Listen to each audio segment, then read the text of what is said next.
सुंदरकांड रामायण का 5वां कांड है और वाल्मीकि रामायण का एक अत्यंत महत्वपूर्ण भाग है। यह हनुमान जी की वीरता, भक्ति और बुद्धिमत्ता का परिचायक है। सुंदरकांड में मुख्यतः हनुमान जी की लंका यात्रा, सीता माता से भेंट, रावण से सामना और लंका दहन का वर्णन आता है। इसे सुंदरकांड इसलिए कहा गया है क्योंकि इसमें सब कुछ सुंदर है: चरित्र, कार्य, उद्देश्य और परिणाम। आइए पूरी कहानी देखते हैं। हनुमान का समुद्र लांघना।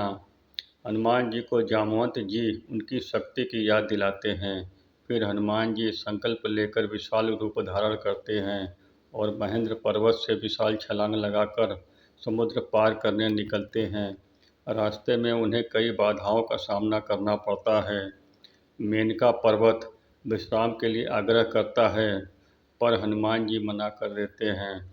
सुरसा राक्षसी इंद्र की भेजी गई परीक्षा लेती है। हनुमान जी उसे अपनी चतुराई से पार करते हैं। सिंहिका राक्षसी उनकी परछाई पकड़ लेती है, पर हनुमान जी उसका वध कर आगे बढ़ते हैं। हनुमान जी का लंका में प्रवेश। हनुमान जी लंका नगरी पहुँचते हैं और रात्रि में लघु रूप धारण कर नगर में प्रवेश करते हैं। वहाँ लंकिनी नामक राक्षसी द्वारा पालनी से उसका सामना होता है। हनुमान जी उसे हल्का सा घूंसा मारते हैं, जिससे वह मूर्छित होकर गिर जाती है और बताती है कि यह अशुभ संकेत है, अब रावण का अंत निकट है। सीता माता की खोज। हनुमान जी अशोक वाटिका में प्रवेश करते हैं, जहाँ सीता माता दुखी अवस्था में रावण की कैद में हैं। रावण उन्हें विवाह के लिए धमकाता है, पर सीता माता उसे डांट देती हैं। बाद में हनुमान जी राम नाम की अंगूठी देकर सीता माता को राम जी का संदेश देते हैं। माता सीता उन्हें चूड़ामणि देती हैं राम को देने के लिए। हनुमान जी की लंका में धूम।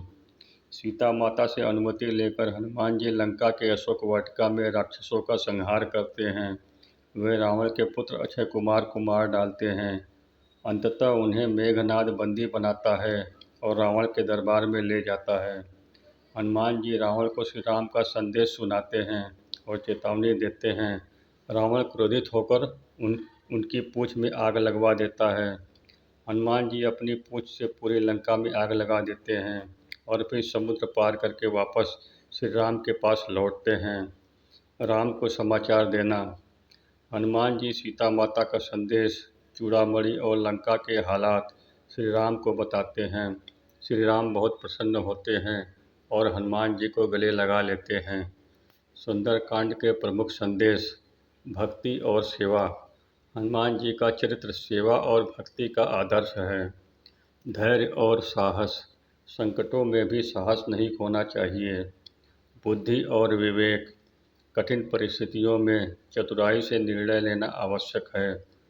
श्री राम का प्रेम।